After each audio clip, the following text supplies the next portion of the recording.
it's never going to cease to amaze me that people don't see through the lies and the grift and the bigotry and the hate of these pro-Trump pastors. Like Joel Webbon, for instance. We're going to talk about Joel today. He would have you believe that what a coincidence it is that everybody he hates, everybody he fears, all groups that he believes are subservient to the white, straight male, that they just so happen to be the same people that his God hates, that his God is terrified of. It's just so bizarre to me. And I have two clips for you here that is going to demonstrate exactly how pernicious this flavor of Christianity is. This white Christian nationalist nonsense that casts Muslims as evil and Hindus as evil and Jews as not only evil, but also unqualified for public office. They should not serve because of their religion, because they're not Christians, which is newer than Judaism. It's not only newer than Judaism, Protestantism is brand new on the scene relative to Christianity itself. I mean, he thinks that he has a lock on what Christianity is and what the interpretation of his particular, one of thousands of different interpretations of the Bible, that his is the right one. He happened to be born in the United States where Christianity is the dominant religion, or used to be. He just, what a lucky thing for Joel Webbon. And in this clip, he's going to say that this nation is for us and our posterity. Us meaning white, straight Christian men. And he lists a group of people who he does not want to see, does not believe are qualified to be elected to represent constituencies. He doesn't want them to have a place in public life. And it's not a shock. Those are Jews, Muslims, and Hindus. And then the second clip, it's another group that's not based on ethnicity or religion. It's, he hates women too. First, watch him go after Jews and Hindus and Muslims. Jews cannot hold public office. They can live here and they can live here peacefully and all these kinds of things. But no, this is a Christian nation. And those who reject Christ and hate Christ, they can be in the car, and we shouldn't mistreat them, but they don't get to drive. Listen to me, Christian, you are allowed to have a country. You are. It is okay to say, no, that this country, this nation is for us and our posterity. It's not for Hindus, it's not for Muslims, and it's not for Jews. It belongs to Christians. This country is not for Jews or Hindus or Muslims. It is for Christians, he says.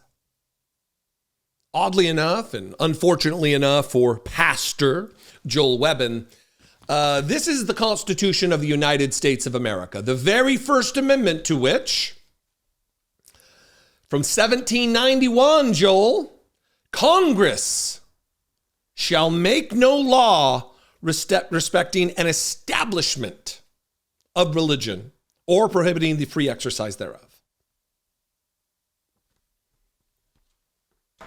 There will be no established religion of the United States, no official church, no official doctrine, certainly, and yours is afoul of both your stated faith, Christianity, the words and the philosophies of Jesus Christ. And this is the problem here, is that Joel would have you believe that Jesus the Christ was a hateful bigot like him.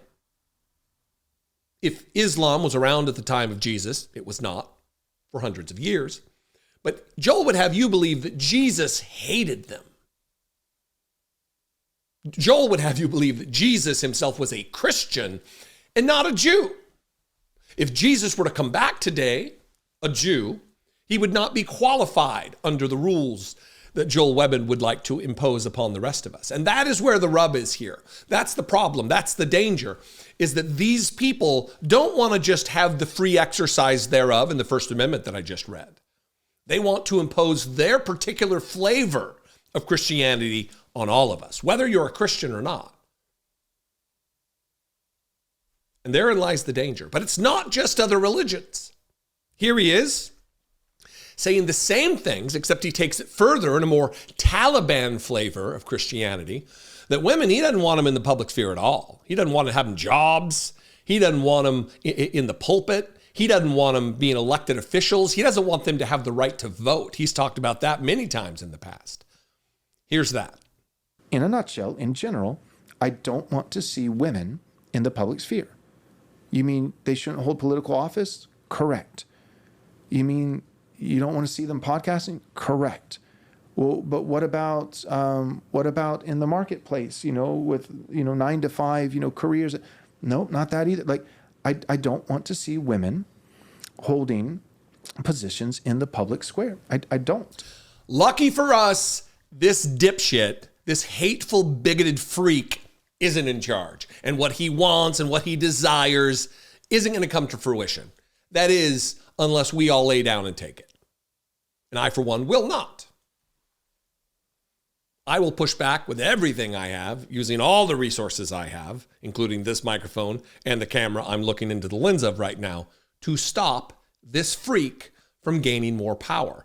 The problem we face in today's society is that Joel Webbon has the ear of people of influence in this government. There are many people who believe the same hateful shit that this freak does. Anyway, I would throw this to you. I would ask for your participation in this conversation. You can comment below. That'll help the algorithm to share this content with new viewers, possibly. That would be fantastic. But you can also call the voicemail line, 714-576-4054. And of course, as always, you can email me daily@dollemore.com. I appreciate you very much. If you want to help support this work, you can click the join button below, become a channel member for as little as $1.99 a month. I know I keep going this, but I think it's over here somewhere. Nobody knows. I mean, people know. I just don't know. You can also go over to patreon.com/IDoubtItPodcast and help support the work there. I would appreciate it very much. Follow me on the social media. I'm at Dollemore, just about everywhere. Not on the Nazi bigoted Twitter, but everywhere else, at Dollemore. I'd love to see you there. And I will see you next time. Until then, be genuine. Take care of one another.